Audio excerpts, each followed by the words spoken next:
नमस्कार। प्रोग्राम अज दे मसला विच दर्शकों का बहुत बहुत स्वागत। मैं डॉक्टर नरेश बटला। प्यारे दर्शकों, जे अजकल गल की जाए सब तो गंभीर तो जरूरी समस्या की, तो साडे जहन में जरूर सवाल आएगा करोना की महामारी बारे। अज असी करोना की महामारी बारे ही गल करांगे तो सरकारी उपरालियां बारे वधेरी जानकारी लवांगे। प्यारे दर्शकों, पिछले साल इन्हां दिनां दे विच ही करोना की महामारी शुरू हुई सी ते तकरीबन विचों ऐसा भी पड़ाव आया जदों लगन लग पिया तो करोना तो आलमोस्ट खत्म ही हो गया तो जीवन शैली दे विच ऐदा बदलाव आ गया कि जिद्दां असीं नॉर्मल लाइफ लीड करते पे हैं। लेकिन फिर दोबारा तो जिहड़ी नवीं सर्ज आई है, नवां ज़्यादा करोना बड़ी तादाद नाल वध रहा है, इसका की कारण है, सरकार इस लिए की कर रही है। तो प्यारे दर्शकों, इस बारे असीं विस्तार नाल गलबात करांगे।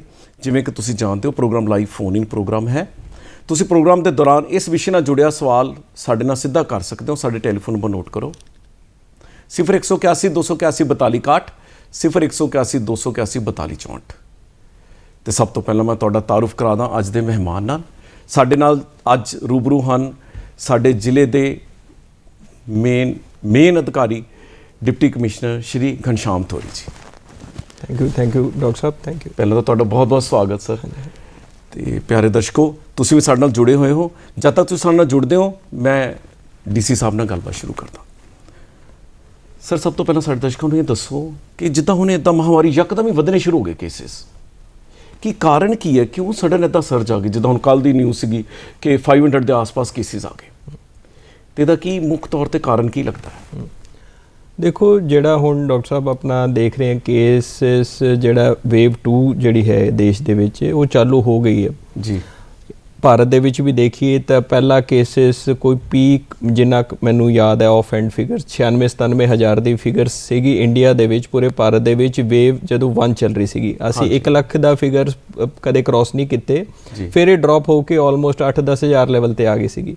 हुण सर्ज 2 दे विच असी तकरीबन 25,000 केसिस जिहड़ी है कल्ला महाराष्ट्र रिपोर्ट कर रहा है। दोबारा तो जिहड़े सर्ज महाराष्ट्र लै गए हो गया, केरला पंजाब दे विच सर्ज चालू हो गए। तो उहदे विच ही मैं देखदा भी पंजाब दे विच भी जिहड़े खासकर 8-10 जिले हैं उन्हां दे विच सर्ज चालू हो गई है। एंड हुण ये डिस्टिंक्टिव सिग्नल है कि ये ट्रेंड वेव 2 जाएगा। जिथे डिस्ट्रिक्ट्स दे विच अज घट भी ने, हुण भी अगे भी उत्थे हुण वधणगे। सो ये बड़ा क्लीयर है कि जिहड़ी सैकेंड वेव है वो आ चुकी है पंजाब दे विच, ते इहदे करके केसिस हुण वध रहे ने जी। कि कारण की सैकेंड वेव क्यों आती है? जिद्दां पहले तो बाद हो सकता हर्ड इम्यूनिटी भी आनी चाहिए सी कि लोग मतलब इस तो मतलब अपने आप को ये समझ लग पे कि करोना खत्म ही हो गया, सारे प्रिकॉशनस लैनियां बंद कर दियां कि सरकार दे उपराले घट गए। देखो, ये भी मैं समझदा कि केसिस पहले वधे, हर्ड इम्यूनिटी भी ये जेकर आती है तो कोई परमानेंट इम्यूनिटी डॉक्टर कहते भी तुहाडे कोल जिहड़ी एंटीबॉडी डेवलप भी हो रही है वो भी 6 महीने तो ज़्यादा लास्ट नहीं करेगी। फिर कुछ लैवल ते असी देख रहे सीगे, पहला दिल्ली दे विच जदों केसिस सर्च किते तो सानू लग रहा सीगा वेव 2 शायद नवंबर-दिसंबर दे विच ही आऊगी। असी काफ़ी अलर्ट ते रहे बट उदों केस नहीं वधे। तो किते ना किते देखो, क्योंकि 8-9 महीने हो गए सीगे, एनफोर्समेंट भी क्योंकि सानू पब्लिक तो भी फीडबैक आंदा भी हुण चलान ड्राइव है, थोड़ा जी सख्ताई घटाई जाए, तो वो थोड़ी जी एनफोर्समेंट भी थोड़ी रिलैक्स हुई सीगी क्योंकि लोग भी बड़े परेशान सीगे। तकरीबन हुण तक जलंधर जिले दे विच commissionerate area and SSP rural की फिगर देख लिए 4.5 करोड़ के चलान भरे गए सीगे फॉर वेरीअस जै स्पिटिंग का होवे, मास्क ना पाना या लाल गैदरिंग का। सो हुण इस तो बाद आ वेव 2 जिहड़ी हैगी मेरे हिसाब नाल इम्यूनिटी आई नहीं है। एक होर वड्डा रीजन वेव दा आने भी जिस लैवल ते सानू वैक्सीनेशन करानी चाहिए उस लैवल ते वैक्सीनेशन दे लई लोकी अगे नहीं आ रहे हैं। साडी इस टाइम भी 80% जिहड़ी कैपेसिटी वो खाली जा रही है, सिर्फ 20% जिहड़ी वैक्सीनेशन की ड्राइव चल रही है। फ्रंटलाइन वर्कर ते जिहड़े साडे हैल्थ केयर वर्कर है वो तो कवर हो चुके हैं, बट जिहड़ी ओपन कैटेगरी है उस मैं अपील करना चाहांगा कि वध तो वध जल्दी वैक्सीनेशन कराइए ताकि आप इस जिहड़ी महामारी तो आपे अगे वधीए। सो इस करके अर्ली वैक्सीनेशन मैं समझदा बहुत जरूरी है। हाँ जी। डॉक्टर साहब, जिहड़े DC साहब, साडे दर्शकों ये दसो कि जिहड़ा हुण उपराला वा सरकार की उपराले कर रही, जिद्दां सिविल हस्पताल दे विच की सहूलतां वधा रही है, किस तरह की सहूलतां प्राइवेट विच दे रही है? क्योंकि केसिस तो वध रहे हैं, आलमोस्ट कई जगह तुसीं पता करो तो बैड भी नहीं मिल रहे, तो उहदे लई सरकार की उपराला कर रही है? सो ये बारे मैं दसना चाहांगा कि पहला भी जदों ये वेव आई सीगी ते कोविड दे विच सिविल हॉस्पिटल नूं असी डेडिकेटेड कोविड हॉस्पिटल डिकलेयर किया सी। जलंधर दे विच एक बड़ी प्रॉब्लम ये आती है कि जलंधर ਪੰਜਾਬ ਦਾ ਉਸ ਵੱਡਾ ਜ਼ਿਲ੍ਹਾ ਵੀ ਹੈ ਪਰ ਇੱਥੇ ਕੋਈ ਗਵਰਨਮੈਂਟ ਕਾਲਜ ਨਹੀਂ ਹੈ, ਇੱਥੇ ਮੈਡੀਕਲ ਕਾਲਜ ਨਹੀਂ ਹੈ। ਸੋ ਇਹ ਬੜੀ ਇਸ਼ੂ ਹੈ। ਜਿੱਦਾਂ ਆਪਣੇ ਅੰਮ੍ਰਿਤਸਰ ਹੈ ਮੈਡੀਕਲ ਕਾਲਜ, ਪਟਿਆਲੇ ਹੈ, ਲੁਧਿਆਣੇ ਦੇ ਵਿੱਚ ਗਵਰਨਮੈਂਟ ਨਹੀਂ ਹੈ ਬਟ ਡੀਐਮਸੀ ਤੇ ਸੀਐਮਸੀ ਵੱਡੇ ਸੈਟਅਪ ਨੇ। ਜਲੰਧਰ ਦੇ ਵਿੱਚ ਇੱਕ ਦਿੱਕਤ ਇਹ ਆਉਂਦੀ ਹੈ ਸਾਨੂੰ ਵੀ ਇੱਥੇ ਪ੍ਰਾਈਵੇਟ ਸੈਟਅਪਸ ਨੂੰ, ਜਦੋਂ ਲਾਸਟ ਈਅਰ ਦੀ ਗੱਲ ਕਰਾਂ ਜਦੋਂ ਮੈਂ ਜੁਆਇਨ ਕੀਤਾ, ਇੱਥੇ ਇੱਕ ਵੀ ਹਸਪੀਟਲ ਟਰੀਟ ਨਹੀਂ ਕਰ ਰਿਹਾ ਸੀਗਾ। ਉਸ ਤੋਂ ਅੱਜ ਦੀ ਡੇਟ 'ਚ ਸਾਡੇ ਨਾਲ 52 ਹਸਪੀਟਲ ਜੁੜੇ ਹੋਏ ਨੇ ਤੇ ਬੈੱਡ ਅਵੇਲੇਬਿਲਿਟੀ ਅੱਜ ਦੀ ਡੇਟ ਤੇ, ਅੱਜ ਮੈਂ ਹੁਣ ਆਉਣ ਤੋਂ ਪਹਿਲਾਂ ਵੀ ਦੇਖ ਕੇ ਆ ਰਿਹਾ, ਸਾਡੀ 50% ਬੈੱਡਸ ਖਾਲੀ ਨੇ। ਸੋ ਇਹ ਸਿਵਲ ਦੇ ਵਿੱਚ ਜਾਂ ਪ੍ਰਾਈਵੇਟ? ਸਿਵਲ ਵੀ ਖਾਲੀ ਹੈ ਤੇ ਪ੍ਰਾਈਵੇਟ ਵੀ 50% ਬੈੱਡ ਖਾਲੀ ਨੇ। ਐਂਡ ਇਹ ਜਿਹੜਾ ਡੇਟਾ ਹੈ ਤੁਸੀਂ ਜਲੰਧਰ ਡਿਸਟ੍ਰਿਕਟ ਦੀ ਸਰਕਾਰੀ ਵੈਬਸਾਈਟ ਤੇ ਡੇਲੀ ਦੇਖ ਸਕਦੇ ਹੋ ਜੀ। ਅੱਜ ਵੀ ਸ਼ਾਮ ਨੂੰ ਅਪਲੋਡ ਹੋਗਾ, ਰੋਜ਼ ਸ਼ਾਮ ਨੂੰ ਡਿਸਟ੍ਰਿਕਟ ਜਲੰਧਰ ਦੀ ਵੈਬਸਾਈਟ ਤੇ ਦੇਖ ਸਕਦੇ ਹੋ। ਇਸ ਤੋਂ ਇਲਾਵਾ ਸਾਡਾ ਜਿਹੜਾ ਕੋਵਿਡ ਕੰਟਰੋਲ ਰੂਮ ਨੰਬਰ ਹੈ, ਜਿਹਦਾ ਨੰਬਰ ਹੈ 222 44 17, ਤੁਸੀਂ ਇਸ ਨੰਬਰ ਤੇ ਵੀ 222 44 17 ਜਿਹੜਾ ਕੋਵਿਡ ਕੰਟਰੋਲ, ਇਸ ਨੰਬਰ ਤੇ ਵੀ ਕੋਈ ਵੀ ਫੋਨ ਕਰਕੇ ਇਹ ਪੁੱਛ ਸਕਦਾ ਕਿਸ ਹਸਪੀਟਲ ਦੇ ਵਿੱਚ ਕਿੰਨੇ ਬੈੱਡ ਖਾਲੀ ਨੇ। ਸੋ ਇਹ ਅਸੀਂ ਸਹੂਲਤ ਦਿੱਤੀ ਹੈ, ਡੇਲੀ ਅਸੀਂ ਅਪਲੋਡ ਕਰਦੇ ਹਾਂ। ਐਂਡ ਸਾਡਾ ਉਪਰਾਲਾ ਇਹ ਹੈਗਾ ਕਿ ਕਦੇ ਵੀ ਸਾਡੀ ਬੈੱਡ ਆਕਿਊਪੈਂਸੀ 60-70% ਤੋਂ ਵੀ ਨਾ ਜਾਵੇ, ਕਿਉਂਕਿ ਹੁੰਦਾ ਕੀ ਹੈ ਕਿ 70% ਤੇ ਜਦੋਂ 30% ਬੈੱਡ ਅਵੇਲੇਬਲ ਵੀ ਹੁੰਦੇ ਨੇ, ਕਈ ਵਾਰ ਪੇਸ਼ੈਂਟ ਨੂੰ ਨਹੀਂ ਪਤਾ ਹੁੰਦਾ। ਪੇਸ਼ੈਂਟ ਹਮੇਸ਼ਾ ਜਾਏਗਾ ਜਿਹੜੇ ਹਸਪੀਟਲ ਉਹਨੂੰ ਜਾਣ ਦੀ ਆਦਤ ਹੈ। ਮੰਨ ਲਓ ਕੋਈ NHS ਕਪੂਰਥਲੇ ਦੇ ਪੇਸ਼ੈਂਟ ਜਿੱਦਾਂ ਜ਼ਿਆਦਾਤਰ NHS ਹਸਪੀਟਲ ਤੇ ਜਾਂਦੇ ਨੇ ਕਿਉਂਕਿ ਉਹਨਾਂ ਨੂੰ ਆਦਤ ਹੈ ਉਹ ਜਾਣਗੇ NHS। ਫਰਜ਼ ਕਰੋ NHS 'ਚ ਨਹੀਂ ਮਿਲਿਆ, ਉਹ ਪਟੇਲ ਆ ਗਏ। ਜੇਕਰ ਉਹ ਪਹਿਲੇ 2-3 ਹਸਪੀਟਲ ਦੇ ਵਿੱਚ ਉਹਨਾਂ ਨੂੰ ਨਹੀਂ ਮਿਲਿਆ ਤਾਂ ਉਹ 52 ਹਸਪੀਟਲ ਟਰੀਟ ਕਰ ਰਹੇ ਨੇ, ਉਹਨਾਂ ਨੂੰ ਬਾਕੀਆਂ ਦਾ ਨਹੀਂ ਮਾਲੂਮ ਹੁੰਦਾ। ਇਸ ਕਰਕੇ ਅਸੀਂ ਡੇਲੀ ਵੈਬਸਾਈਟ ਤੇ ਪਾਉਂਦੇ ਰੂਟੀਨ ਦੇ ਵਿੱਚ, ਐਂਡ ਇਹ ਮੇਨਟੇਨ ਕਰਦੇ ਕਿ 50-60% ਤੋਂ ਨਹੀਂ ਵਧਣੀ। ਸੋ ਅਸੀਂ ਆਲਰੇਡੀ ਹੀ ਜਿਹੜੇ ਪਿਛਲੀ ਵਾਰ ਵੇਵ 1 ਜਿਹਨੂੰ ਕਹੀਏ ਉਹਦੇ ਵਿੱਚ 314 ਬੈੱਡ ਦੀ ਪੀਕ ਕੈਪੈਸਿਟੀ ਸੀਗੀ, ਉਹ 309 ਬੈੱਡ ਅੱਜ ਅਸੀਂ ਕਰ ਲਏ ਤੇ ਸਾਨੂੰ ਉਮੀਦ ਹੈ ਇਸ ਲਈ ਅਸੀਂ ਹੋਰ ਅੱਗੇ ਜਾ ਕੇ, these are only level 3 bed ICU beds ਦੀ ਗੱਲ ਕਰ ਰਹੇ, ਜ਼ਿਆਦਾਤਰ ਸ਼ਾਰਟੇਜ ICU ਬੈੱਡਸ ਦੀ ਆਉਂਦੀ ਹੈ, ਬਾਕੀ ਤਾਂ ਉਹ ਅਸੀਂ 350 ਬੈੱਡ ਤੱਕ ਸਾਨੂੰ ਉਮੀਦ ਹੈ ਵੀ ਬਾਏ ਇਸ ਹਫਤੇ ਦੇ ਐਂਡ ਤੱਕ ਅਸੀਂ ਇਹਨੂੰ 350 ਲੈ ਜਾਵਾਂਗੇ। ਹਾਂਜੀ। ਇਹ ਸਰ ਜਿਹੜੇ ਤੁਸੀਂ ਲੈਵਲ 3 ਦੀ ਗੱਲ ਕੀਤੀ, ਜਿਹੜੇ ਪ੍ਰਾਈਵੇਟ ਹਸਪੀਟਲਸ ਹੈ ਇਹਨਾਂ ਕੋਲ ਲੈਵਲ 3 ਦੇ ਬੈੱਡਸ ਹੈ ਜਿਹੜੇ 52 ਹਸਪੀਟਲਸ ਹੈ? ਹਾਂਜੀ, ਜੋ ਮੈਂ ਇਹ 314 ਬੈੱਡਸ ਦੀ ਗੱਲ ਕਰ ਰਿਹਾ, ਜਿਹੜਾ 314 ਲਾਸਟ ਟਾਈਮ ਦਾ ਸੀਗੇ, 309 ਅੱਜ ਦੀ ਰਿਪੋਰਟ, ਇਹ ਸਿਰਫ L3 ਬੈੱਡਸ ਨੇ ਪ੍ਰਾਈਵੇਟ ਐਂਡ ਗਵਰਨਮੈਂਟ ਇੰਕਲੂਡ ਕਰਕੇ ਜੀ। ਸਿਵਲ ਹਸਪੀਟਲ ਦੇ ਵਿੱਚ 56 L3 ਬੈੱਡਸ ਨੇ। ਹਾਂਜੀ, 56। ਅੱਛਾ ਸਰ, ਆਪਾਂ ਗੱਲਬਾਤ ਜਾਰੀ ਰੱਖਦੇ, ਸਾਡੇ ਨਾਲ ਕਾਲਰ ਜੁੜੇ ਹਨ। ਹੈਲੋ, ਹਾਂਜੀ ਹੈਲੋ। ਅੱਛਾ ਨਹੀਂ, ਚਲੋ ਸਾਡਾ ਰਾਬਤਾ ਕਾਇਮ ਨਹੀਂ ਹੋਇਆ। ਸਰ ਜਿਹੜੀਆਂ ਫੈਸਿਲਿਟੀਜ਼ ਹੈ, ਮੈਂ ਪੁੱਛਣਾ ਚਾਹੂੰਗਾ ਕਿ ਫਿਰ ਵੀ ਥੋੜਾ ਮਾਈਂਡ 'ਚ ਆ ਜਾਂਦਾ, ਸਿਵਲ ਹਸਪੀਟਲ ਜਿਹੜੀਆਂ ਫੈਸਿਲਿਟੀਜ਼ ਹੈ ਲੈਵਲ 3 ਦੀਆਂ ਫੈਸਿਲਿਟੀਜ਼ ਹੈ, ਇਹ ਪੂਰੀਆਂ ਐਟ ਪਾਰ ਹੈ ਜਿਹੜੇ ਪ੍ਰਾਈਵੇਟ ਹਸਪੀਟਲਸ ਦੇ ਨਾਲ ਹੈ? ਦੇਖੋ ਸਿਵਲ ਹਸਪੀਟਲ ਮੈਂ ਸਮਝਦਾ, ਦੇਖੋ ਇੱਕ ਸਿਵਲ ਹਸਪੀਟਲ ਦੀ ਇੱਕ ਗਵਰਨਮੈਂਟ ਮੈਡੀਕਲ ਕਾਲਜ ਨੂੰ ਦੇਖਦੇ ਹੋਏ ਹਮੇਸ਼ਾ ਹੀ ਲਿਮਿਟੇਸ਼ਨ ਹੁੰਦੀ ਹੈ ਤੇ ਸਾਨੂੰ ਇੱਕ ਮੈਡੀਕਲ ਪ੍ਰੋਟੋਕੋਲ ਵੀ ਹੈ ਕਿ ਸਿਵਲ ਹਸਪੀਟਲ ਤੋਂ ਸਾਡਾ ਜਿਹੜੀ ਅਟੈਚ ਕੀਤਾ ਗਿਆ, ਸਾਨੂੰ ਗਵਰਨਮੈਂਟ ਮੈਡੀਕਲ ਕਾਲਜ ਅੰਮ੍ਰਿਤਸਰ ਨਾਲ ਅਟੈਚ ਕੀਤਾ ਹੈ ਜੀ। ਇੱਥੇ ਪ੍ਰੋਟੋਕੋਲ ਇਹ ਵੀ ਕੋਈ ਪੇਸ਼ੈਂਟ ਤੁਹਾਨੂੰ ਲੱਗਦਾ ਸਿਵਲ ਹਸਪੀਟਲ ਵੀ ਅੱਗੇ L3 ਦੇ ਵਿੱਚ ਆਇਆ ਪਰ ਕਾਫੀ ਸੀਰੀਅਸ ਹੈ ਤਾਂ ਉਹਨੂੰ ਰੈਫਰ ਕਰ ਦਿਓ ਅੰਮ੍ਰਿਤਸਰ, ਤੇ ਜਿਸ ਲੈਵਲ ਤੇ ਤੁਹਾਨੂੰ ਲੱਗਦਾ ਅਸੀਂ ਮੈਨੇਜ ਕਰਾਂਗੇ। ਤੇ ਸਿਵਲ ਹਸਪੀਟਲ ਵੀ ਇਸ ਸਮੇਂ ਜਿਹੜੇ ਹੈ 20+ ਵੈਂਟੀਲੇਟਰ ਨੇ, 4 high flow nasal oxygen HFNO machines ਜਿਹੜੀ ਕਿ ਬਹੁਤ ਜ਼ਿਆਦਾ ਹਾਈ ਆਕਸੀਜਨ ਕੰਜ਼ੰਪਸ਼ਨ ਹੁੰਦੀ ਹੈ ਉਹ ਵੀ ਉੱਥੇ ਮੇਨਟੇਨ ਕਰਦੇ, ਐਂਡ ਨॉन ਇਨਵੇਸਿਵ ਵੈਂਟੀਲੇਸ਼ਨ ਦੇ ਸਾਡੇ ਬਾਈਪੈਪ CPAP ਉਹ ਵੀ ਸਾਰੇ ਉੱਥੇ ਮੁਹੱਈਆ ਕਰਾ ਰਹੇ ਹਾਂ ਅਸੀਂ। ਐਂਡ ਹੁਣੇ ਅਸੀਂ ਤਕਰੀਬਨ 90 ਲੱਖ ਰੁਪਏ ਲਗਾ ਕੇ ਆਕਸੀਜਨ ਪਲਾਂਟ ਵੀ ਕਮਿਸ਼ਨ ਕਰ ਰਹੇ ਹਾਂ, ਜਿਹਦਾ ਅੱਜ ਟ੍ਰਾਇਲ ਰਨ ਹੋ ਰਿਹਾ ਕਿਉਂਕਿ ਪਿਛਲੀ ਵਾਰ ਕੁਝ ਆਕਸੀਜਨ ਦਾ ਵੀ ਇਸ਼ੂ ਬਣ ਰਿਹਾ ਸੀਗਾ ਤੇ ਇਸ ਵਾਰ ਅਸੀਂ ਉਹਨੂੰ ਦੇਖਦੇ ਹੋਏ ਕਰ ਲਿਆ, ਐਂਡ ਇਸੇ ਹਫਤੇ ਦੇ ਵਿੱਚ ਹੀ ਸਾਡਾ ਫੁੱਲ ਫਲੈਜਡ ਆਕਸੀਜਨ ਪਲਾਂਟ ਵੀ ਅਸੀਂ ਕਮਿਸ਼ਨ ਕਰ ਲਾਂਗੇ। ਸੋ ਡੀਸੈਂਟ ਕੁਆਲਿਟੀ ਆਫ ਕੇਅਰ ਮੈਂ ਸਮਝਦਾ ਸਿਵਲ ਹਸਪੀਟਲ ਡਿਲੀਵਰ ਕਰ ਰਿਹਾ। ਹਾਂਜੀ ਸਰ, ਸਾਡੇ ਨਾਲ ਹੋਰ ਕਾਲਰ ਜੁੜੇ ਹਨ। ਹੈਲੋ ਹੈਲੋ, ਆਪਣਾ ਸਵਾਲ ਕਰੋ ਜੀ। ਹਾਂਜੀ ਨਮਸਕਾਰ ਜੀ। ਨਮਸਕਾਰ ਜੀ, ਆਪਣਾ ਸਵਾਲ ਕਰੋ। ਬੋਰੀ ਸਾਹਿਬ ਨਮਸਕਾਰ। ਹਾਂਜੀ ਨਮਸਕਾਰ ਜੀ। ਸਰ ਮੇਰਾ ਸਵਾਲ ਬੜਾ ਸਿੰਪਲ ਜਿਹਾ ਵੀ ਆਮ ਪਬਲਿਕ ਨੂੰ ਕਿੱਦਾਂ ਜਾਗਰਿਤ ਕੀਤਾ ਜਾ ਰਿਹਾ ਤੇ ਟੀਕੇ ਦੇ ਪ੍ਰਤੀ ਲੋਕਾਂ ਦੇ ਮਨਾਂ 'ਚ ਬੜੀਆਂ ਗਲਤ ਭਾਵਨਾਵਾਂ ਨੇ ਜੀ, ਇਹਦੇ ਨਾਲ ਕੋਈ ਡੈਥ ਹੋ ਸਕਦੀ ਹੈ, ਇਹਦੇ ਨਾਲ ਬੁਖਾਰ ਹੋ ਜਾਂਦਾ, ਇਹ ਪਰੇਸ਼ਾਨ ਕਰਦਾ ਟੀਕਾ, ਬਾਅਦ 'ਚ ਇਹਨੂੰ ਨਾ ਲਗਵਾਓ, ਐਸੀਆਂ ਅਫਵਾਹਾਂ ਨੇ। ਇਹਦੇ ਲਈ ਗੌਰਮੈਂਟ ਜਾਂ ਤੁਹਾਡਾ ਜਲੰਧਰ ਡਿਪਾਰਟਮੈਂਟ ਕਿਸ ਤਰ੍ਹਾਂ ਨਾਲ ਪਬਲਿਕ ਨੂੰ ਜਾਗਰੂਕ ਕਰ ਰਿਹਾ ਜੀ? ਸੋ ਇਹਦੇ ਬਾਰੇ ਮੈਂ ਦੱਸਣਾ ਚਾਹਾਂਗਾ ਕਿ ਇੱਕ ਤਾਂ AEFI ਇਵੈਂਟਸ ਇੱਕ ਟੈਕਨੀਕਲ ਵਰਡ ਯੂਜ਼ ਹੁੰਦਾ ਹੈ, ਐਡਵਰਸ ਇਵੈਂਟਸ ਫੋਲੋਇੰਗ ਇਮਿਊਨਾਈਜੇਸ਼ਨ ਕਿ ਕੋਈ ਇਮਿਊਨਾਈਜੇਸ਼ਨ ਹੁੰਦੀ ਹੈ ਤੇ ਉਸ ਤੋਂ ਬਾਅਦ ਕੀ ਐਡਵਰਸ ਇਵੈਂਟਸ ਨੇ, ਤੇ ਜਲੰਧਰ ਦੇ ਵਿੱਚ ਕੋਈ ਵੀ ਇਸ ਤਰੀਕੇ ਦਾ ਸੀਰੀਅਸ ਐਡਵਰਸ ਇਵੈਂਟਸ ਕੋਈ ਵੀ ਨੋਟਿਸ ਨਹੀਂ ਕੀਤਾ ਗਿਆ।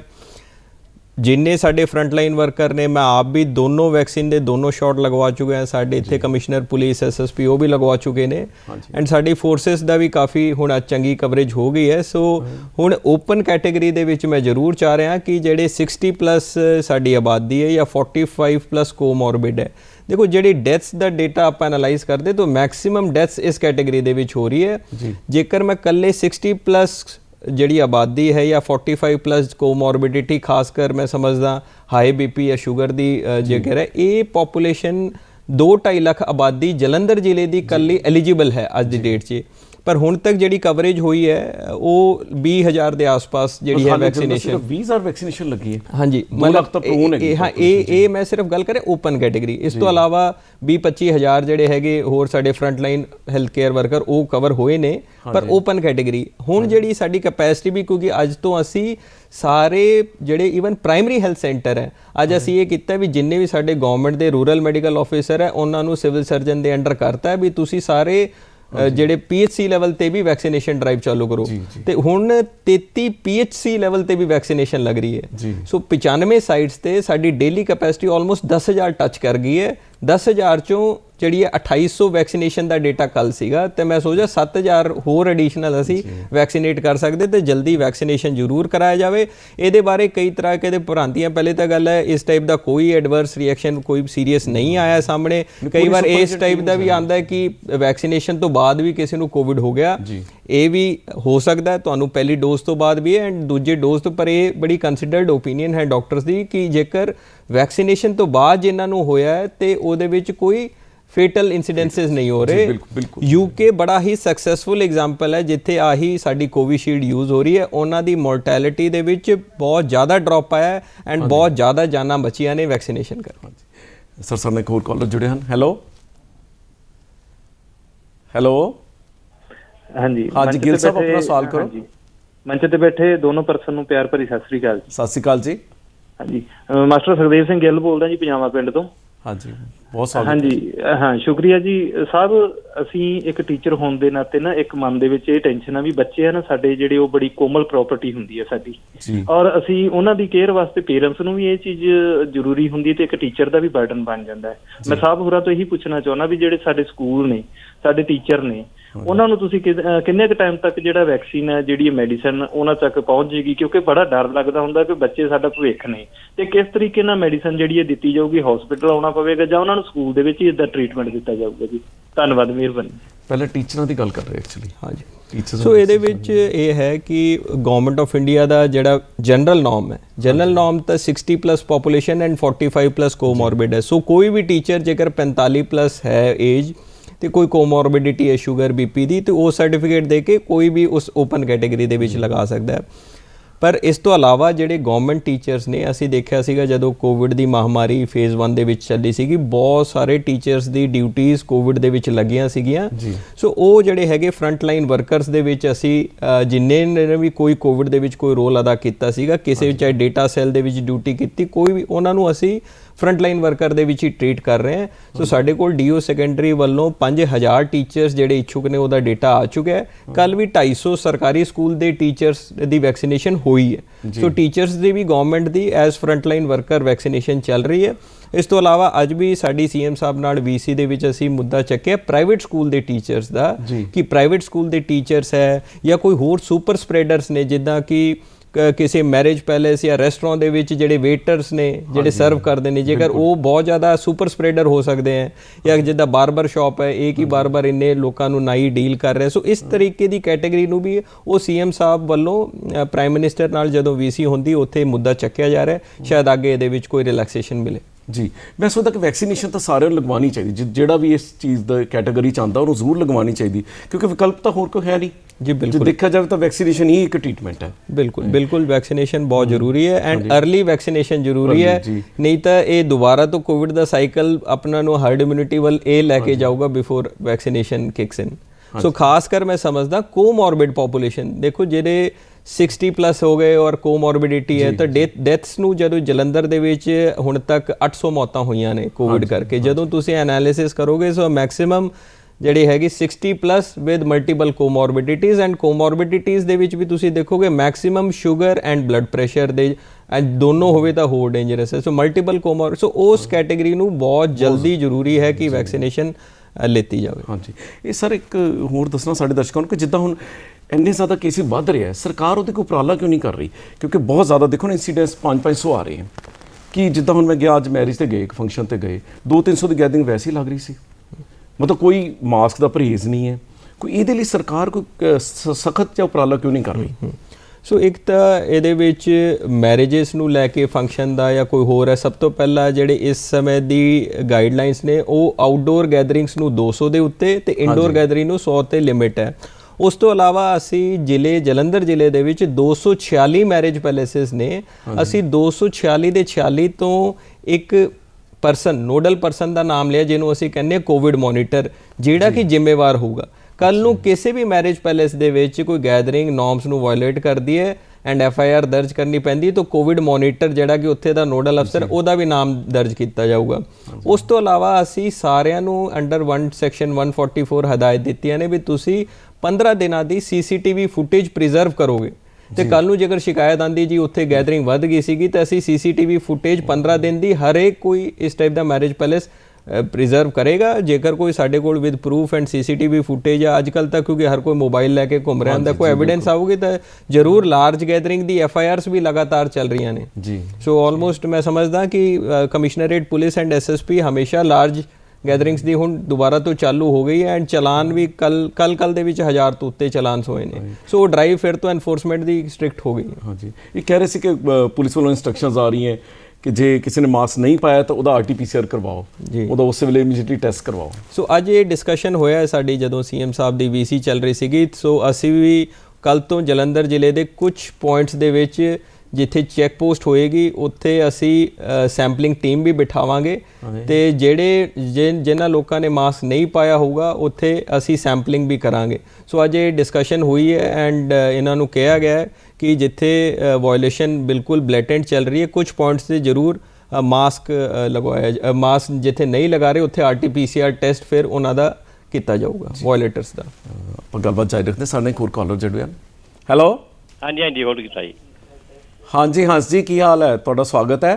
ਬਲਰਾਮ ਸਤਿ ਸ੍ਰੀ ਅਕਾਲ ਜੀ। ਸਤਿ ਸ੍ਰੀ ਅਕਾਲ ਜੀ।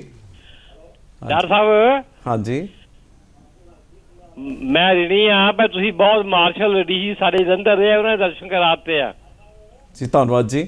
ਮੈਂ ਬੇਨਤੀ ਕਰਾਂ, ਕਈ ਵਾਰ ਬਲਾਵਾਂ ਜਿਹੜੀਆਂ ਕੁਦਰਤੀ ਗੱਲ ਪੈਂਦੀਆਂ ਹੁੰਦੀਆਂ, ਕਈ ਸਹੇੜੀਆਂ ਜਾਂਦੀਆਂ। ਹਾਂਜੀ, ਜਿਹੜੀ ਇਹ ਬਿਮਾਰੀ ਦੀ ਜਿਹੜੀ ਬਲਾ ਨਾ ਅਸੀਂ ਆਪ ਸਹੇੜੀ ਆ। ਹਾਂਜੀ, ਅਸੀਂ ਜਿਹੜੀਆਂ ਵਧਾਈਆਂ ਦਿੱਤੀਆਂ ਨਾ, ਹਾਂਜੀ, ਉਹਨਾਂ ਲੋਕ ਲਾਪਰਵਾਹ ਹੋ ਗਏ। ਵਧਾਈਆਂ ਜੀ, ਅਸੀਂ ਫਤਿਹ ਪਾ ਰਹੇ ਜੀ, ਅਸੀਂ ਜਿਹੜੇ ਹੈਗੇ ਜੀ ਉਹ ਕਾਮਯਾਬ ਹੋ ਗਏ ਆ, ਪੂਰੇ ਸੰਸਾਰ ਭਰ 'ਚ ਅਸੀਂ ਜਿਹੜੇ ਆ ਉਹ 1 ਨੰਬਰ ਤੇ ਆ ਗਏ ਆ। ਇਹ ਗੱਲ ਸਾਨੂੰ ਲੈ ਕੇ ਬਹਿ ਗਏ, ਅਸੀਂ ਲਾਪਰਵਾਹ ਹੋ ਗਏ ਆ ਜੀ। ਜਿੱਥੇ ਸਾਰਾ ਸਮਾਜ ਦਾ ਪ੍ਰਵਾਹ ਹੋਇਆ ਉੱਥੇ ਜਿਹੜਾ ਸਾਡਾ ਸਿਹਤ ਵਿਭਾਗ ਆ ਉਹ ਢਿੱਲਾ ਪੈ ਗਿਆ। ਮੈਂ ਹੁਣ ਇੱਕ ਗੱਲ ਪੁੱਛਣਾ ਡੀ ਸਾਹਿਬ ਤੋਂ, ਪਰ ਤੁਸੀਂ ਤਾਂ ਮਾਰਸ਼ਲ ਹੈਗੇ ਆ, ਪਰ ਜਿਹੜੀ ਹੁੰਦੀ ਅਗਲੀ ਪਲੈਨਿੰਗ ਹੈਗੀ ਆ ਸਿਹਤ ਵਿਭਾਗ ਦੀ, ਉਹ ਕੀ ਹੈਗੀ ਆ? ਆਮ ਪਬਲਿਕ ਜਿਹੜੀਆਂ ਸਾਵਧਾਨੀਆਂ ਹੈਗੀਆਂ ਉਹ ਕਿੱਦਾਂ ਕਰਨੀਆਂ ਪੈਣਗੀਆਂ? ਇੱਕ ਵਕਤ ਉਹ ਸੀਗਾ ਜਿਹੜਾ ਪੂਰੇ ਪੰਜਾਬ ਦੇ ਵਿੱਚ ਜਿਹੜਾ ਜੰਤਰ 1 ਨੰਬਰ ਸੀ ਤੁਹਾਡੇ ਹੁੰਦੇ, ਅੱਜ ਜਿਹੜਾ ਜ਼ਿਲ੍ਹਾ ਸਾਡਾ ਹੈਗਾ ਉਹ 5ਵੇਂ ਨੰਬਰ ਤੇ ਆ। ਅਸੀਂ ਆਪਣੇ ਆਪ ਬਚਾਅ ਵਾਸਤੇ ਕੀ ਕਰੀਏ ਜੀ? ਕੋਈ ਨਹੀਂ, ਸਾਡਾ ਜ਼ਿਲ੍ਹਾ ਫਿਰ ਪਹਿਲੇ ਨੰਬਰ ਤੇ ਹੀ ਆ ਜਾਣਾ। ਨਹੀਂ, ਇਹਦੇ ਵਿੱਚ ਵੀ ਦੇਖਣਾ ਪਏਗਾ ਇਹ ਪਹਿਲੇ ਨੰਬਰ ਕੇਸ ਲੈਵਲ ਤੇ ਪਹਿਲਾ number absolute number of cases ਦੇ ਵਿੱਚ ਤਾਂ ਡੈਫੀਨਿਟਲੀ ਨਹੀਂ ਚਾਹਾਂਗੇ ਅਸੀਂ। ਸੋ ਟੂ ਇੱਕਦਮ ਪਰਸਪੈਕਟਿਵ ਦੇ ਵਿੱਚ ਗੱਲ ਸਮਝਾਉਣ ਲਈ ਜ਼ਰੂਰੀ ਹੈ। ਇੱਕ ਤਾਂ ਐਬਸੋਲੂਟ ਨੰਬਰ ਆਫ ਕੇਸਿਸ ਹੁਣ ਤੱਕ ਜੇਕਰ ਦੇਖੀਏ ਪੰਜਾਬ ਦੇ ਵਿੱਚ, ਸੋ ਇਹ ਤਕਰੀਬਨ ਪੋਪੂਲੇਸ਼ਨ ਦੇ ਨਾਲ ਲਿੰਕਡ ਹੋਣਗੇ। ਜਿੱਥੇ ਜਿਸ ਜ਼ਿਲ੍ਹੇ ਦੀ ਆਬਾਦੀ ਜ਼ਿਆਦਾ ਹੈ ਉੱਥੇ ਨੰਬਰ ਆਫ ਕੇਸਿਸ ਜ਼ਿਆਦਾ ਹੋਣਗੇ। ਸੋ ਇਸ ਟਾਈਮ ਲੁਧਿਆਣਾ ਜ਼ਿਲ੍ਹਾ ਸਭ ਤੋਂ ਵੱਡਾ ਜ਼ਿਲ੍ਹਾ ਹੈ, ਉੱਥੇ ਹੁਣ ਤੱਕ ਕਿਊਮੂਲੇਟਿਵ ਕੇਸ ਨੇ ਤਕਰੀਬਨ 29-30 ਹਜ਼ਾਰ ਦੇ ਆਸ-ਪਾਸ ਹੈ। ਜਲੰਧਰ ਜ਼ਿਲ੍ਹੇ ਦੇ ਵਿੱਚ ਹੁਣ ਤੱਕ ਉਹੀ ਹੈ ਪੋਪੂਲੇਸ਼ਨ ਦਾ ਬੇਸ ਹੈ ਐਂਡ 25,000 ਦੇ ਆਸ-ਪਾਸ ਕਿਊਮੂਲੇਟਿਵ ਕੇਸਿਸ ਨੇ। ਐਂਡ ਜੇਕਰ ਮੈਂ ਸਮਝਦਾ ਜਿਹੜਾ ਕ੍ਰਾਈਟੇਰੀਆ ਜਿਹੜਾ ਇੰਪੋਰਟੈਂਟ ਹੈ, ਮੈਡੀਕਲ ਫਰੈਟਰਨਿਟੀ ਜਿਸ ਚੀਜ਼ ਨੂੰ ਡੀਲ ਕਰਦੀ ਹੈ, ਉਹ ਕਹਿੰਦੇ ਵੀ ਤੁਹਾਡੇ 100 ਕੇਸਿਸ ਪਿੱਛੇ ਡੈਥਸ ਕਿੰਨੀਆਂ ਹੋਈਆਂ ਜੀ, ਉਸ ਦੇ ਵਿੱਚ ਅਸੀਂ ਟੌਪ 10ਵੇਂ ਨੰਬਰ ਤੇ ਹਾਂ। ਸੋ ਮਤਲਬ ਉਸ ਦੇ ਵਿੱਚ ਅਸੀਂ ਚਾਹਾਂਗੇ 22ਵੇਂ ਨੰਬਰ ਤੇ ਪਹੁੰਚੀਏ। ਕੇਸ ਫੇਟਲਿਟੀ ਰੇਟ ਜਿਸ ਚੀਜ਼ ਨੂੰ ਕਹਿੰਦੇ ਆ, ਐਂਡ ਇਹ ਥੋੜੀ ਪੰਜਾਬ ਦੀ ਜਿਹੜੀ ਹੈ ਕੇਸ ਫੇਟਲਿਟੀ ਰੇਟ ਜ਼ਿਆਦਾ ਹੈ ਨੈਸ਼ਨਲ ਲੈਵਲ ਤੇ ਵੀ ਇਸ ਗੱਲ। ਸੋ ਸਾਡੇ ਆਫੀਸ਼ੀਅਲ ਮੀਟਿੰਗਸ ਦੇ ਵਿੱਚ ਵੀ ਹੁੰਦੀ ਹੈ, ਤੁਸੀਂ ਚਲੋ ਕੇਸਿਸ ਆ ਗਏ ਉਹਦੇ ਨਾਲ ਕੰਸਰਨ ਨਹੀਂ ਹੈ, ਤੁਸੀਂ 400 ਕੇਸਿਸ ਆ ਗਏ 500 ਕੇਸਿਸ ਆ ਗਏ, ਡੈਥਸ ਨਹੀਂ ਹੋਣੀ ਚਾਹੀਦੀਆਂ। So for that number of cases ਉਹ ਡੈਥਸ ਕੈਲਕੂਲੇਟ ਕਰਦੇ ਆ ਕੇਸ ਫਰਟੀਲਿਟੀ ਰੇਟ ਤੇ number of deaths divided by ਕਿੰਨੇ ਕੇਸ ਆ ਰਹੇ ਨੇ। ਸੋ ਉਹਦੇ ਵਿੱਚ ਅਸੀਂ 10ਵੇਂ ਨੰਬਰ ਤੇ ਆ ਤੇ ਸਾਡਾ ਉਪਰਾਲਾ 11ਵੇਂ 12ਵੇਂ ਨੀਚੇ ਥੱਲੇ ਜਾਂਦੇ ਰਹੀਏ and case fertility rate reduce ਕਰੀਏ। ਉਹ ਕਿੱਦਾਂ ਹੁੰਦੀ ਹੈ? ਉਹਦੇ ਲਈ ਤੁਹਾਨੂੰ ਮੈਕਸਿਮਮ ਟੈਸਟ ਕਰਕੇ अर्ली डिटेक्शन करोगे। अर्ली डिटेक्शन करेंगे तो बंदे नूं पता है कि मैनू कोविड है, भावें घरे भी आइसोलेट होगा लेकिन कुछ सिम्पटम्स आएंगे सीरीयस तो वो हॉस्पिटल जरूर अप्रोच करो। कई बार लोग इत्थे प्रॉब्लम ही आ रही है पंजाब की मैडिकल फैसिलिटी, लोग रिपोर्ट बहुत लेट कर रहे हैं जी। जदों असीं एनालिसिस करते हैं ऑलमोस्ट एक 1/3 डेथ 100 डेथ्स चों 1/3 to 1/4 मतलब 40-50% ਦੇ ਵਿੱਚ ਪਹਿਲੇ 24 ਘੰਟੇ ਦੇ ਵਿੱਚ ਡੈਥ ਹੋ ਰਹੀ ਹੈ। ਜਦੋਂ ਅਗਰ ਹਸਪੀਟਲ ਹੀ ਇੰਨੇ ਪੇਸ਼ੈਂਟ ਲੇਟ ਰਿਪੋਰਟ ਕਰਨਗੇ ਤਾਂ ਫਿਰ ਡਾਕਟਰ ਕਹਿੰਦੇ ਅਸੀਂ ਇਲਾਜ ਕਿੱਦਾਂ ਕਰੀਏ। ਪਲਸ ਜਿਹੜਾ ਆਕਸੀਜਨ ਸੈਚੂਰੇਸ਼ਨ ਲੈਵਲ ਜਦੋਂ ਹਸਪੀਟਲ ਦੇ ਵਿੱਚ ਰਿਪੋਰਟ ਕਰ ਰਹੇ ਨੇ 50% ਆਕਸੀਜਨ ਰਹਿ ਗਈ ਹੈ, 40% ਦੇ ਵੀ ਮਰੀਜ਼ ਸਾਨੂੰ ਆ ਰਹੇ। ਇੰਨੀ ਜ਼ਿਆਦਾ ਜਿਹੜੇ ਹਾਈਪੋਕਸਿਕ ਸਟੇਟ ਦੇ ਵਿੱਚ ਪੇਸ਼ੈਂਟ ਆਣਗੇ ਤਾਂ ਡਾਕਟਰ ਕੋਲ ਵੀ ਕੋਈ ਚਾਰਾ ਨਹੀਂ ਰਹਿੰਦਾ।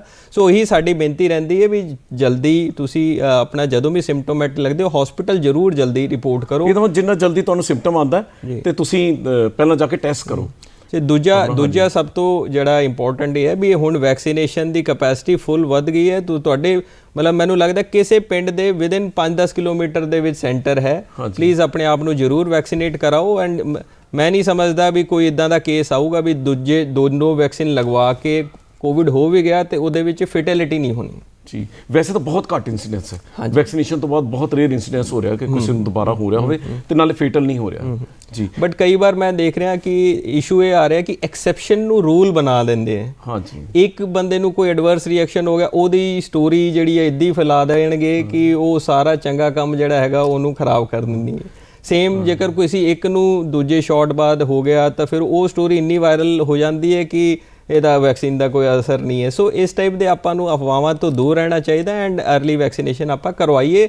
ਇਹ ਬੜਾ ਕਲੀਅਰ ਕੱਟ ਡਿਸੀਜਨ ਹੈ ਐਂਡ ਬੜਾ ਕਲੀਅਰ ਕੱਟ ਐਵੀਡੈਂਸ ਹੈ। ਸਾਰੇ ਡਿਪਟੀ ਕਮਿਸ਼ਨਰਸ ਨਾਲ ਜਦੋਂ VC ਹੁੰਦੀ ਹੈ ਤੇ ਉਹ ਸਾਰੇ ਕਹਿੰਦੇ ਵੀ ਇਸ ਟਾਈਪ ਦੇ ਜੇਕਰ ਕੋਈ 2-4 ਸਟ੍ਰੇ ਇਨਸੀਡੈਂਟਸ ਹੈ ਵੀ ਜਿੱਥੇ ਵੈਕਸੀਨੇਸ਼ਨ ਤੋਂ ਬਾਅਦ ਕੋਵਿਡ ਹੋਇਆ ਤੇ ਉਹਦੇ ਵਿੱਚ ਬੜੇ ਹੀ ਮਾਈਲਡ ਸਿੰਪਟਮ ਆਏ ਨੇ। ਨਹੀਂ, ਵੈਸੇ ਦੇਖਿਆ ਜਾਏ ਤੁਹਾਨੂੰ ਵੈਕਸੀਨੇਸ਼ਨ 'ਚ ਬਹੁਤ ਜ਼ਿਆਦਾ ਕੌਨਫੀਡੈਂਸ ਆ ਗਿਆ ਕਿਉਂਕਿ ਇੰਨੇ ਲੋਕਾਂ ਨੇ ਲਗਵਾ ਲਈ ਹੈ। ਪੈਰੀਫਰੀ ਤੇ ਪਹੁੰਚ ਗਿਆ, ਪੈਰੀਫਰਲ ਸੈਂਟਰ 'ਚ ਵੀ ਪਹੁੰਚ ਗਈ ਵੈਕਸੀਨੇਸ਼ਨ, ਉੱਥੇ ਵੀ ਲੋਕ ਲਗਾ ਰਹੇ। ਮਤਲਬ ਉਹਨਾਂ ਬਹੁਤ ਜ਼ਿਆਦਾ ਸਟਰੋਂਗ ਟੀਮ ਦੀ ਵੀ ਜ਼ਰੂਰਤ ਨਹੀਂ ਪੈ ਰਹੀ ਕਿਉਂਕਿ ਵੀ ਆਰ ਸੋ ਕੌਨਫੀਡੈਂਟ ਕਿ ਸਾਨੂੰ ਇੰਨੀ ਸੋਹਣੀ ਵੈਕਸੀਨ ਲੱਗ ਰਹੀ ਹੈ। ਤੇ ਮੈਂ ਚਾਹੂੰਗਾ ਦਰਸ਼ਕਾਂ ਨੂੰ ਕਿ ਵੈਕਸੀਨੇਸ਼ਨ ਤੇ ਜ਼ਰੂਰ ਜ਼ੋਰ ਦੇਣ, ਆਪਣੀ ਵੈਕਸੀਨੇਸ਼ਨ ਟਾਈਮ ਸਿਰ ਲਗਵਾਉਣ। ਤੇ ਸਰ ਇਹ ਜਿਹੜਾ ਆਪਣਾ ਕੇਸਿਸ ਇੰਨੇ ਜ਼ਿਆਦਾ ਆ ਰਹੇ ਇਹਨੂੰ ਕਰਟੇਲ ਕਰਨ ਲਈ ਕੁਝ ਗਵਰਨਮੈਂਟ ਕਰ ਰਹੀ ਹੈ ਕਿ ਜਿੱਦਾਂ ਪਹਿਲਾਂ ਹੁੰਦਾ ਸੀ ਨਾ ਡਰਾਈਵ ਹੁੰਦੀ ਸੀ, ਟੈਸਟ ਟਰੈਕ ਐਂਡ ਟ੍ਰੀਟ, ਇੱਦਾਂ ਹੁੰਦਾ ਸੀ ਵੀ ਫਟਾਫਟ ਟੈਸਟ ਹੋਣ, ਫਟਾਫਟ ਟਰੈਕ ਹੋਏ ਤੇ ਫਟਾਫਟ ਟ੍ਰੀਟ ਹੋਏ। ਸੋ ਇਹ ਸਟ੍ਰੈਟਜੀ ਹੁਣ ਵੀ ਚੱਲ ਰਹੀ ਹੈ ਕਿ ਸਾਡੀ ਜਿਹੜੀ ਕੰਟੈਕਟ ਟ੍ਰੇਸਿੰਗ ਹੈ, ਕੋਈ ਵੀ ਪੋਜ਼ਿਟਿਵ ਪੇਸ਼ੈਂਟ ਆਉਂਦਾ ਹੈ ਤਾਂ ਅੱਜ ਦੀ ਵੀ ਫਿਗਰ ਜਿਹੜੀ ਹੈ ਅੱਜ ਪੋਜ਼ਿਟਿਵ ਪੇਸ਼ੈਂਟ ਜਿੱਦਾਂ ਅੱਜ ਦੀ ਪੋਜ਼ਿਟਿਵ ਪੇਸ਼ੈਂਟ ਦੀ ਲਿਸਟ ਆਏਗੀ ਤੇ ਅਸੀਂ ਉਸ ਪੇਸ਼ੈਂਟ ਨੂੰ ਕਾਲ ਕਰਦੇ ਹਾਂ। ਉਹਦੇ ਜਿਹੜੇ ਉਹਨਾਂ ਦੇ ਇਨ ਟੱਚ ਆਏ ਨੇ ਹਾਈ ਰਿਸਕ ਕੰਟੈਕਟਸ ਉਹਦੀ ਐਵਰੇਜ ਹੈ 18 ਦੀ। ਸੋ ਇੱਕ ਪੇਸ਼ੈਂਟ ਕੋਈ ਪੋਜ਼ਿਟਿਵ ਆ ਰਿਹਾ ਤੇ ਜਲੰਧਰ ਜ਼ਿਲ੍ਹੇ ਦੇ ਵਿੱਚ 18 ਉਹਦੇ ਇਨ ਜਨਰਲ, ਇਹ ਮੈਂ ਓਵਰਆਲ ਐਵਰੇਜ ਦੱਸ ਰਿਹਾ, 18 ਦੀ ਸਾਡੀ ਕੰਟੈਕਟ ਟ੍ਰੇਸਿੰਗ ਹੈ ਪਰ ਪੇਸ਼ੈਂਟ ਐਂਡ ਉਸ ਚੋਂ ਲਗਭਗ 70-75% ਜਿੱਥੇ ਹਾਈ ਰਿਸਕ ਹੈ ਕਿ ਮੈਂ ਹੱਥ ਮਿਲਾਇਆ ਸੀਗਾ ਕੋਈ ਹੋਰ ਹੈ ਨਾਲ ਬਹਿ ਕੇ, ਹਾਈ ਰਿਸਕ ਕੰਟੈਕਟ ਸਾਰੇ ਟੈਸਟ ਕੀਤੇ ਜਾ ਰਹੇ ਨੇ। ਐਂਡ ਈਵਨ ਜਿੱਥੇ ਮਾਈਕਰੋ ਕੰਟੇਨਮੈਂਟ ਜ਼ੋਨ ਜਿੱਥੇ 5 ਤੋਂ ਜ਼ਿਆਦਾ ਕੇਸ ਹੁੰਦੇ ਉਸ ਇਲਾਕੇ ਦੇ ਵਿੱਚ ਵੀ 100% ਸੈਂਪਲਿੰਗ ਕੀਤੀ ਜਾ ਰਹੀ ਹੈ। ਇਹ ਹੀ ਰੀਜ਼ਨ ਹੈ ਕਿ ਸਾਡੇ ਪੋਜ਼ਿਟਿਵਸ ਇਸ ਟਾਈਮ ਜ਼ਿਆਦਾ ਆ ਰਹੇ ਨੇ। ਬਟ ਪੋਜ਼ਿਟਿਵ ਤੋਂ ਗਵਰਨਮੈਂਟ ਆਫ ਪੰਜਾਬ ਵੀ ਬੜੀ ਕਲੀਅਰ ਇਸ ਗੱਲ 'ਤੇ ਕਿ ਸਾਡੀ ਕੇਸ ਫੈਟੈਲਿਟੀ ਰੇਟ ਘੱਟ ਹੋਣੀ ਚਾਹੀਦੀ ਹੈ ਐਂਡ ਸਾਡੀ ਬੈਡਸ ਦੀ ਅਵੇਲੇਬਿਲਿਟੀ ਪੂਰੀ ਹੈ। ਐਂਡ ਇਹ ਮੈਂ ਔਨ ਰਿਕਾਰਡ ਕਹਿ ਰਿਹਾ ਕਿ ਹੁਣ ਤੱਕ ਪਰ ਮਿਲੀਅਨ ਪੋਪੂਲੇਸ਼ਨ ਜਲੰਧਰ ਜ਼ਿਲ੍ਹੇ ਨੇ ਮੈਕਸਿਮਮ ਸੈਂਪਲਿੰਗ ਕੀਤੀ ਹੈ। ਪੰਜਾਬ ਦੇ 22 ਜ਼ਿਲ੍ਹਿਆਂ ਦੇ ਵਿੱਚ 22 ਜ਼ਿਲ੍ਹਿਆਂ 'ਚੋਂ ਜੇਕਰ ਪਰ 10 ਲੱਖ ਆਬਾਦੀ ਪਰ ਮਿਲੀਅਨ ਪੋਪੂਲੇਸ਼ਨ ਸੈਂਪਲਿੰਗ ਅਸੀਂ ਵੱਧ ਕਰ ਰਹੇ ਹਾਂ। ਐਂਡ ਰੀਸੈਂਟ ਟ੍ਰੈਂਡ ਵੀ ਕੱਲ੍ਹ ਵੀ ਅਸੀਂ 5000 ਤੋਂ ਜ਼ਿਆਦਾ ਸੈਂਪਲ ਕੀਤੇ। ਇਹ ਜਦੋਂ ਵੇਵ 1 ਆਈ ਸੀਗੀ ਜਦੋਂ 350-400 ਉਦੋਂ ਦੇਖੋ ਪੋਜ਼ਿਟਿਵ ਘਟਾਉਣਾ ਬੜਾ ਆਸਾਨ ਕੰਮ ਹੈ। ਅਸੀਂ ਸੈਂਪਲਿੰਗ ਘਟਾ ਦਾਂਗੇ, ਪੋਜ਼ਿਟਿਵ ਕੇਸ ਘਟ ਹੋ ਜਾਣਗੇ, ਬਟ ਡੈਥਸ ਤਾਂ ਉੱਥੇ ਹੀ ਰਹਿਣੀਆਂ। ਸੋ ਸਾਡਾ ਕੇਸ ਹੈ ਪੋਜ਼ਿਟਿਵ ਨਾਲ, ਅਸੀਂ ਕੋਈ ਜ਼ਿਆਦਾ ਕੰਸਰਨ ਨਹੀਂ ਹੈ ਸਾਨੂੰ ਡੈਥਸ ਤੇ ਕੰਟਰੋਲ ਰੱਖਣਾ। ਸਰ ਤੁਸੀਂ ਬਹੁਤ ਵਧੀਆ ਜਾਣਕਾਰੀ ਦਿੱਤੀ। ਮੈਨੂੰ ਲੱਗਦਾ ਹਾਲੇ ਵਿਸ਼ਾ ਅਧੂਰਾ ਜਿਹਾ ਰਹਿ ਗਿਆ, ਮੇਰੀ ਗੱਲ ਪੂਰੀ ਕੰਪਲੀਟ ਨਹੀਂ ਹੋਈ, ਲੇਕਿਨ ਸਮਾਂ ਸਾਨੂੰ ਇਜਾਜ਼ਤ ਨਹੀਂ ਦਿੰਦਾ। ਬੜੀ ਸੋਹਣੀਆਂ ਲਾਈਨਾਂ ਦੇ ਨਾਲ ਮੈਂ ਗੱਲ ਖਤਮ ਕਰਾਂਗਾ कि कोई हाथ भी ना मिलाएगा अगर गले मिलोगे तपाक से, ये नए मिजाज का शहर है, ज़रा फासले से मिला करो। अपना एहतियात रखो, वैक्सीनेशन लगवाओ। ਅੱਜ ਦਾ ਸੰਦੇਸ਼ ਇਹ ਹੈ ਕਿ ਆਪਣੀ ਵੈਕਸੀਨੇਸ਼ਨ ਮੈਕਸਿਮਮ ਲਗਵਾਓ ਤੇ ਗਵਰਨਮੈਂਟ ਦਾ ਸਾਥ ਦਿਓ, ਉਹਦੀਆਂ ਇੰਸਟਰਕਸ਼ਨ ਦਾ ਸਾਥ ਦਿਓ। ਸਰ ਤੁਸੀਂ ਸਮਾਂ ਕੱਢ ਕੇ ਸਾਡੇ ਸਟੂਡੀਓ ਆਏ, ਸਾਡੇ ਦਰਸ਼ਕਾਂ ਨੂੰ ਬਹੁਤ ਵਧੀਆ ਜਾਣਕਾਰੀ ਦਿੱਤੀ, ਇਸ ਤੁਹਾਡਾ ਧੰਨਵਾਦ ਕਰਦੇ ਹਾਂ। ਤੇ ਮੈਂ ਦਰਸ਼ਕਾਂ ਦਾ ਵੀ ਧੰਨਵਾਦ ਕਰਦਾ ਜਿਹੜੇ ਸਾਡੇ ਨਾਲ ਜੁੜੇ ਰਹੇ। ਧੰਨਵਾਦ ਡਾਕਟਰ ਸਾਹਿਬ।